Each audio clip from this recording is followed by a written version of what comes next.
Ao conseguirmos 500 inscritos, nosso canal poderá ser monetizado e todo o dinheiro será doado a instituições de caridade. Então compartilhe esse vídeo com uma pessoa especial que precise destas palavras de luz para não desistir.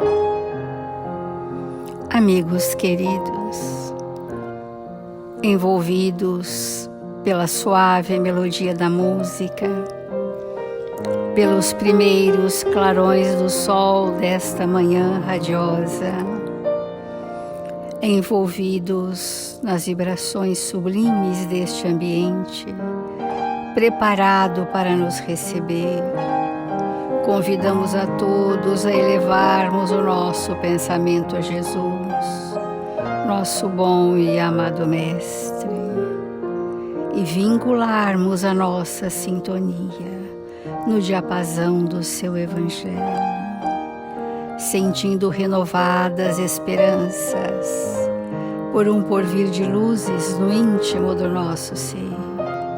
Este clarão bruxuleante de sentimentos que construímos ao longo dos milênios e que continuaremos a incentivar em nós o bem e a verdade. Que os nossos melhores sentimentos, os mais sublimados, se expandam nesta hora e que seja essa nossa mínima cota de contribuição no conjunto da obra do Pai em relação à humanidade da Terra. Que as nossas singelas oferendas se façam vivas e que estes amigos espirituais, responsáveis pelas caravanas socorristas, possam amealhar desse ambiente da natureza os eflúvios salutares que irão ser transportados a tantos dos nossos irmãos que se debatem nas suas aflições, nos momentos extremados da existência na Terra. É confiantes neste amparo misericordioso que, em nome de Jesus, nosso bom e amado Mestre, iniciamos as reflexões do Evangelho deste dia, suplicando aos amigos espirituais que nos façam instrumentos dignos e úteis, a serviço do bem, onde quer que estejamos, hoje e sempre.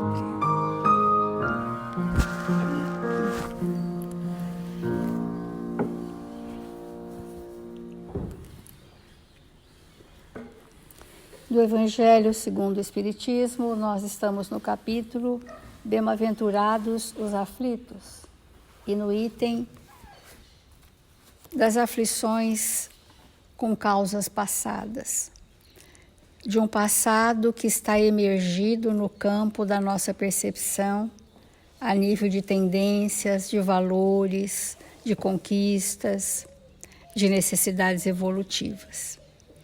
E nesse item, nós estamos, nessas causas anteriores ainda, nós estamos no item 10, que diz assim: os espíritos não podem aspirar à felicidade perfeita senão quando são puros. Toda mancha lhes interdita a entrada nos mundos felizes. Então vamos compreender que a felicidade relativa na Terra, ela é relativa a quê? Ao nosso grau de perfeição. Né? Quando fala assim, a felicidade não é deste mundo, porque o grau de imperfeição nosso impede da experiência da felicidade. Mas nós temos uma felicidade relativa, que é aquela diretamente proporcional ao nosso progresso moral. Então, os espíritos puros aspiram à felicidade perfeita, mas para isso precisam ser espíritos puros. E nós temos a felicidade proporcional ao nosso grau de adiantamento moral. Então, de acordo com o nosso grau de adiantamento moral, nós já podemos nos sentir, sob alguns aspectos, felizes ou bem-aventurados, ou regozijados, que são sinônimos, né? Tais são os passageiros de um navio atingido pela peste, aos quais a entrada de uma cidade é interditada até que estejam purificados. É nas suas diversas existências corporais que os espíritos se despojam, pouco a pouco, de suas imperfeições. Então, nascer de novo, e tantas vezes quantas sejam necessárias, provoca, pelo impositivo da lei, um processo de aperfeiçoamento. Nós vamos nos despojando das sujidades morais. Mas isso tem sido num ritmo ainda pertinente aos espíritos muito atrasados. A doutrina espírita, quando chegou para a humanidade, chegou para nos alertar que nós poderíamos agir por livre-arbítrio buscando a perfeição. Que nós poderíamos agir por livre-arbítrio buscando a felicidade. Que nós poderíamos agir por livre-arbítrio regidos pela nossa consciência, onde estão os códigos da perfeição. Que espetáculo de contribuição a doutrina espírita nos trouxe. Veio nos mostrar que há caminhos e que tudo está em nossas mãos, que nós somos os artífices da nossa evolução, que nossas obras são íntimas. Então isso abre um campo de grandes esperanças, né? Porque é nessas suas diversas existências corporais que os espíritos se despojam. Então, quando nós dizemos assim, olha, Jesus nos ensinou para deixarmos tudo para segui-lo. O que é que Jesus pede que deixemos? Família, compromisso, trabalho? Absolutamente não. Pede que deixemos aquilo que não é de natureza divina em nós. É disso que nós viemos nos despojar. Nós viemos abrir mão. Nós viemos extirpar do nosso íntimo tudo aquilo que é contrário ao bem, que é contrário à verdade, e por rebeldia e prazeres mórbidos, nós ainda queremos permanecer nesse estado. Então, as provas da vida adiantam quando bem suportadas. Sofrer por sofrer não nos leva a lugar nenhum. Às vezes leva o espírito a ficar cronicamente vitimizado, cronicamente poliqueixoso, cronicamente com muitas enfermidades migrantes. Vem para cá, dói para lá, dói aqui, faz ali. É isso que muitas vezes nós permanecemos. E com isto, esta aflição vazia, esta aflição criada por nós mesmos, elas não têm propósitos evolutivos. E a doutrina espírita veio tirar de nós essa apologia do sofrimento. Mas lembrar que o sofrimento eu me imponho. E muitas vezes eu exagero na questão, fazendo de uma coisa muito simples, que eu já tenho recurso para superar, momentos intransponíveis. Porque nós damos uma dimensão muito emocional aos problemas. E eles ficam montanhas intransponíveis. Então, a prova adianta ou faz com que o espírito progrida quando bem suportadas. Como expiações, elas apagam as faltas e purificam. É o remédio que limpa a chaga e cura o enfermo. Quanto mais grave é o mal, mais o remédio deve ser enérgico. Mais para frente nós vamos ver o mal e o remédio. Não queremos nos adiantar nisso, mas nós queremos dizer que o imperativo da lei nos coloca em situações expiatórias. E quando mais dóceis à lei, nos coloca em caminhos provacionais. E quando dóceis à lei e com o passado mais bem resolvido, com os sentimentos bons prevalecendo, ainda assim, o espírito pode escolher provas bem difíceis, porque ele deseja ser submetido a uma experiência relevante para sair fortalecido, para sair mais experiente, que são os espíritos compromissados, né? Que trazem compromissos com pessoas, com coletividades, com situações. Então, quanto mais grave é o mal do passado, mais o remédio deve ser enérgico. Aquele, pois, que sofre muito, deve dizer-se que tem muito a expiar, e se regozijar de ser logo curado. Depende dele pela sua resignação. Tornar esse sofrimento proveitoso e não perder-lhe os frutos pelas lamentações, sem o que estaria por recomeçar. Então vamos entender o quanto nós damos carga emocional a situações que não precisaríamos. Então, o que é o sofrimento, né? O que é o padecimento? Muitas vezes uma pessoa passa uma situação dificílima e para ela aquilo não é sofrimento, mas para nós seria, porque não teríamos recursos com que superar aquela dificuldade que a pessoa passa. Quantas vezes nós fomos levar um consolo e saímos consolados? Porque aquele espírito tem muito mais bagagem do que eu para passar o que está passando.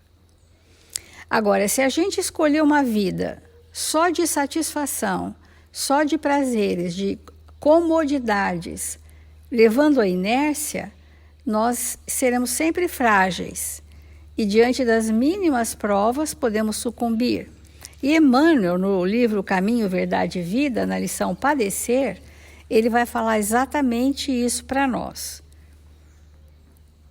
Nada temais das coisas que hás de padecer. Uma das maiores preocupações do Cristo foi alijar os fantasmas do medo das estradas dos discípulos. Então, a doutrina espírita veio para tirar de nós o medo, a insegurança, pela força do bem e da verdade. Afinal, o que significará padecer? Vamos pensar nos nossos padecimentos, qual o motivo pelo qual eu sofro, né? E Emmanuel diz com muita clareza e assertividade: o sofrimento de muitos homens, a humanidade, na essência, é muito semelhante ao do menino que perdeu seus brinquedos. Olha que analogia. O sofrimento da humanidade muitas vezes se assemelha à criança que perdeu seu brinquedo. Então, olha o estado de imaturidade, para não dizer infantilidade total. Quando uma criança perde o brinquedo, qual o primeiro comportamento que ela demonstra? Birra, rebeldia, inconformação. E chora como se ela estivesse sendo trucidada. Porque para ela, aquele prazer é o único que existe na vida dela. É a única coisa boa que ela tem. E quando a gente, já na vida adulta, nós precisamos ter uma vida pluridirecionada para termos muitos tipos de prazeres superiores. E não uma única coisa que, se me for tirada, tirou meu brinquedo. Numerosas criaturas sentem-se eminentemente sofredoras por não lhes ser possível a prática do mal. Tem gente que sofre quando está proibida de fazer o mal. É complexo a gente pensar nisso. Está proibido de fazer tal coisa em função da gravidade do momento, mas a pessoa está sofrendo porque é aquela coisa que é do mal, ela quer fazer. Faz questão. Então, sofrem por não lhe ser possível a prática do mal. Porque nos processos expiatórios, há pessoas que vêm com tantas limitações que realmente não podem fazer nada a não ser com o pensamento. Revoltam-se outras porque Deus não lhes atendeu aos caprichos perniciosos, porque o nosso petitório em relação a Deus são para atender caprichos e não necessidades evolutivas.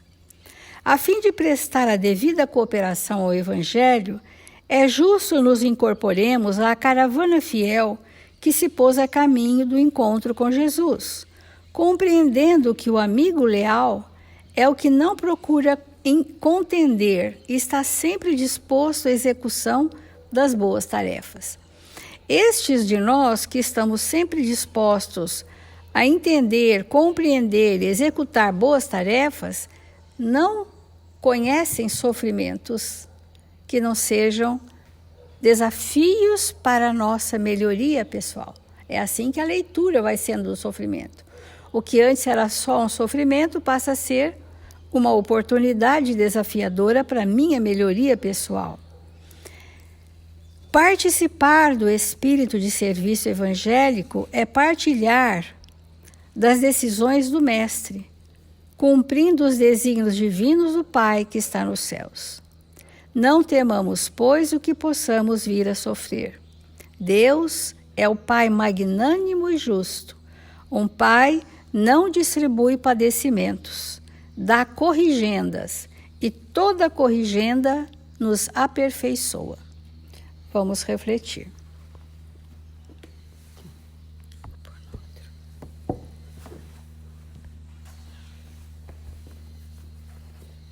Nós estamos comentando esse item do Evangelho em que ele nos convida a reflexões muito profundas, porque o tema aflições, ele é sempre atual. É muito raro alguém na Terra estar nesse momento sem aflição. Às vezes, nós estamos extremamente aflitos e nem percebemos que aquilo é uma aflição. Muitas vezes, nós vamos observar espíritos que não teriam nenhum motivo aparente para estar irritados, mas se encontram profundamente irritados com tudo. E se a gente perguntar, mas por que você está irritado? A pessoa não sabe dizer. E isso denota uma aflição não identificada. Há algo na intimidade daquele espírito que está predispondo à aflição. É algo que ele pensa, é algo que ele sente, é algo que ele está fazendo, mesmo que esse fazer seja um fazer paralelo, não seja uma execução propriamente dita dentro da realidade, mas algo que o espírito está vivenciando no mundo real ou não. Porque quando que nós podemos dizer que o espírito não está aflito? Quando ele está agindo de acordo com a sua própria consciência e a sua ação é no bem constante. Então, nessa condição, a aflição, se houver, é a aflição dos bens-aventurados, do espírito que está sendo bem-aventurado. Então, às vezes, nós vamos observar, como começamos a comentar ontem, um espírito que elegeu para a sua existência grandes desafios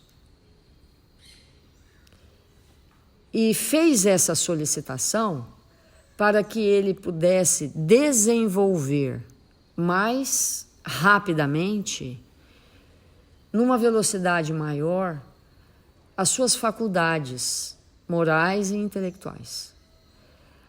A expansão dos seus valores, a expansão das suas potencialidades. Então nós vamos ver, por exemplo, pais e mães acolhendo filhos com extremadas dificuldades. Muitas vezes arraigados a vícios tremendos, em processos dolorosíssimos.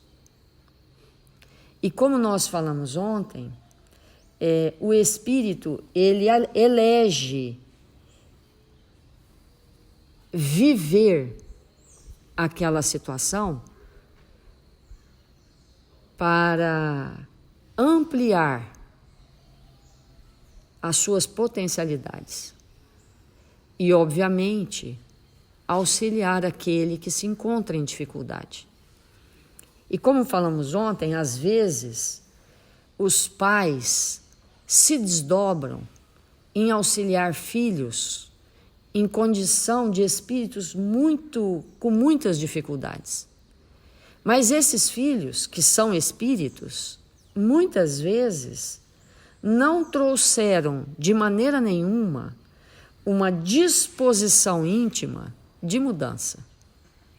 Receberam a oportunidade de reencarnar, estão aqui, mas ainda não se abriram às mudanças renovadoras. Então, como isso vai se processar? E por que o espírito, muitas vezes, sabendo, antes de reencarnar, que a probabilidade daquele espírito ter algum êxito é mínimo ou nenhuma, mesmo assim, o espírito se põe naquela posição de auxiliar. Porque quando nós estamos no mundo espiritual, nós já falamos isso várias vezes aqui,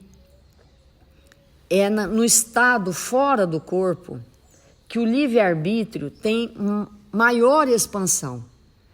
É ali que nós podemos fazer escolhas e decisões mais profundas e mais proveitosas ao espírito que somos.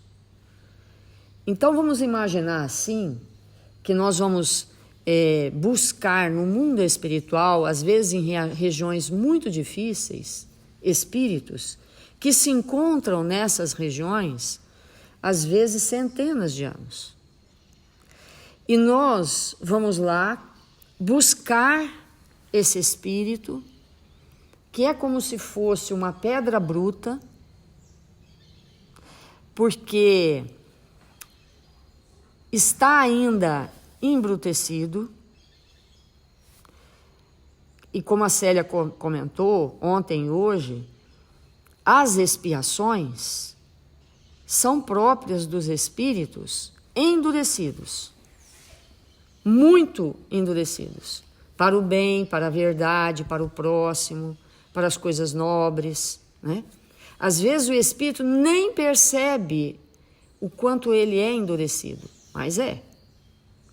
Então, às vezes nós vamos nessas regiões buscar uma pedra bruta, um espírito que é comparável com uma pedra bruta.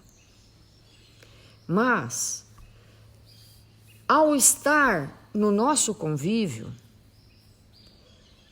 ao compartilhar com as nossas ideias, com os nossos sentimentos, essa rocha que parece impermeável, ela vai recebendo as vibrações do nosso amor, dos valores que nós já trazemos.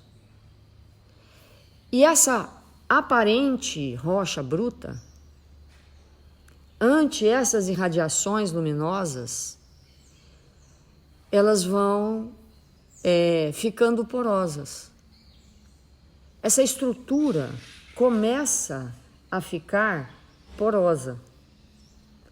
Poros que vão se formando sem que a pessoa perceba, sem que o espírito perceba, quando ele fica submetido, 5 anos, 10 anos, 20 anos, 30 anos, 50 anos,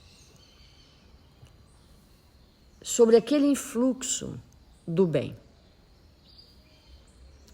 Então, para o espírito que está endurecido, é uma bênção, um pai e uma mãe amorosos, conscientes dos seus deveres, que emitem esses fluidos. Para o espírito, é uma bênção, porque vai ser permeado por isso. Porque mesmo que ele resista, mesmo que ele não aceite a condução que está sendo dada, ele recebe. Ele recebe. Porque é da misericórdia divina que isso se processe. E aquele que está debruçado sobre a aflição do bem-aventurado de conduzir um espírito com essa condição, ele está expandindo dentro dele habilidades espirituais, como, por exemplo, a paciência. Porque a paciência tem a ver com a consciência. Ele está expandindo a tolerância. Ele está expandindo a fé. Ele está expandindo os valores de vida eterna. Porque todo dia, o tempo todo o tempo, é uma repetição que nós temos que fazer junto a esses espíritos, que parece sem fim e que não parece ter utilidade. Então, nós acreditarmos na vida futura, nós acreditarmos que estamos semeando no campo desta alma valores que um dia irá desabrochar, é de extrema importância. Porque na medida que nós vamos acreditando nisso, vamos nos fortalecendo. Então, às vezes, nós olhamos, por exemplo, para um espírito na Terra que se envolveu em inúmeras criminalidades, em situações animalescas, e a gente olha para aquele espírito e pensa o quê? Não vai ter jeito. Mas será que Deus pensa isso? Deus tem caminhos para todos nós. E Ele terá jeito. Ele terá saída. Ele será submetido a situações de renovação dele mesmo. Porque, acima de tudo, está a presença de Deus. Então, nós acreditarmos que estamos fazendo a nossa parte junto daqueles que estão conosco, mesmo que isso seja para nós uma situação aflitiva, mesmo que seja, é extremamente esperançoso.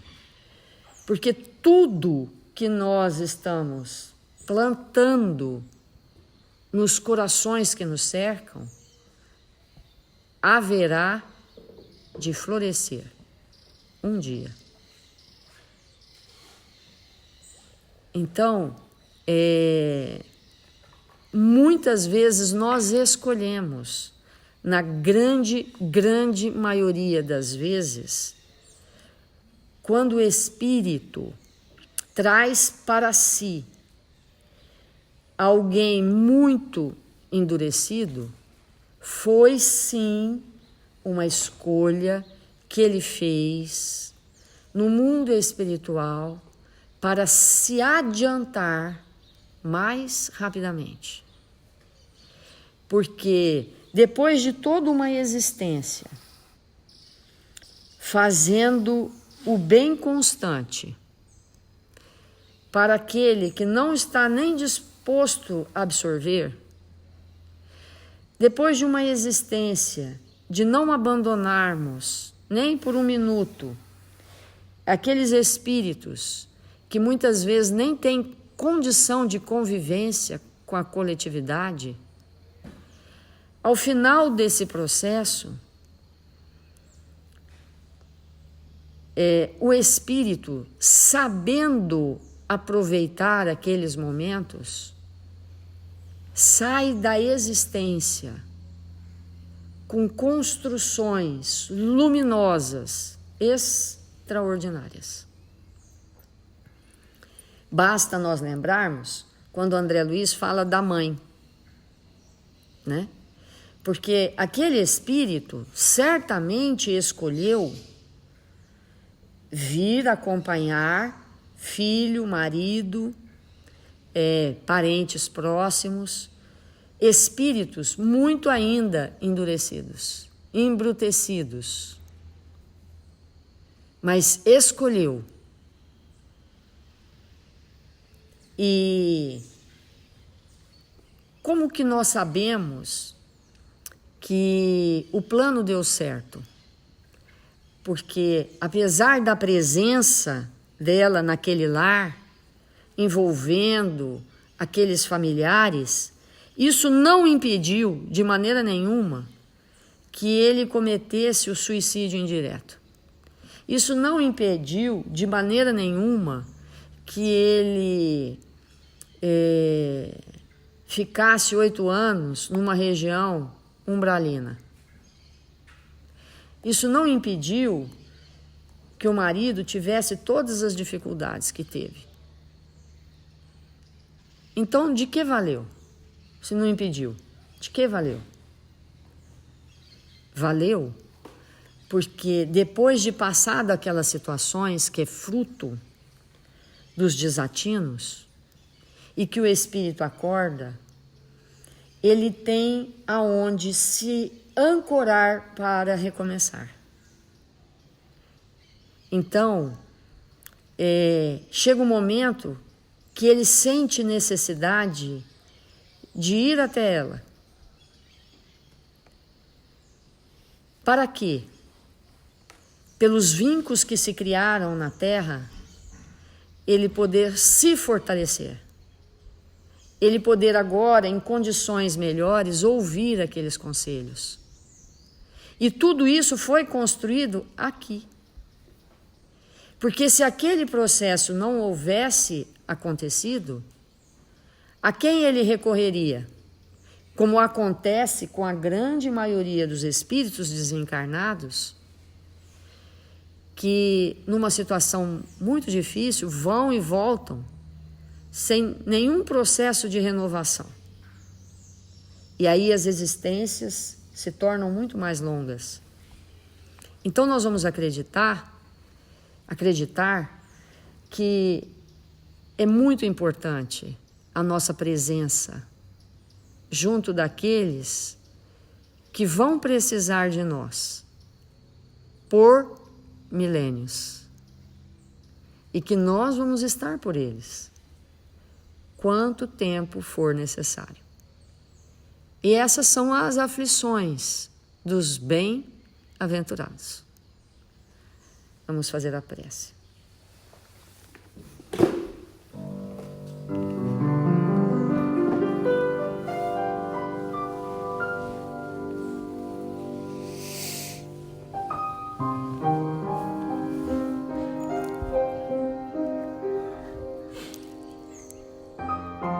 Jesus, divino amigo das nossas vidas, nós nos encontramos aqui, desejosos de te encontrar,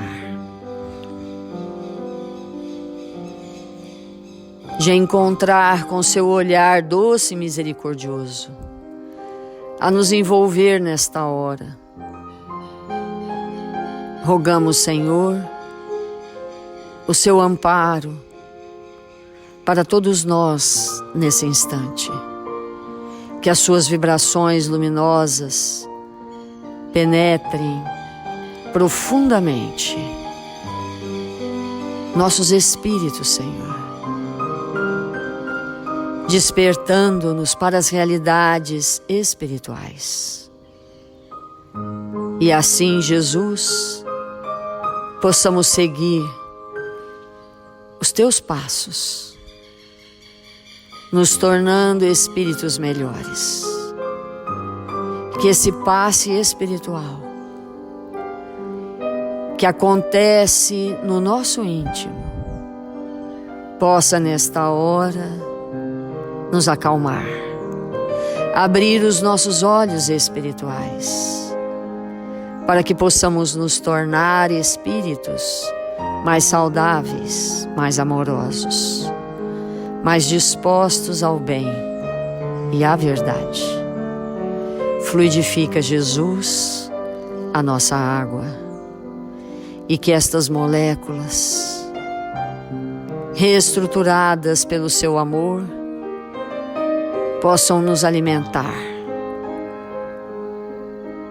Que nosso corpo revigorado possa possibilitar nesta hora que manifestemo-nos mais livremente. E assim, Jesus, lembramos nesta hora dos entes queridos que nos cercam, que nos buscam, daqueles que se encontram hospitalizados, nas enfermarias, nos lares, necessitados das nossas mãos, dos nossos fluidos, dos nossos sentimentos. Que possamos nos unir com esta equipe socorrista e com isso, Senhor, colaborarmos doando do nosso ectoplasma, para que eles possam se recuperar o mais breve possível.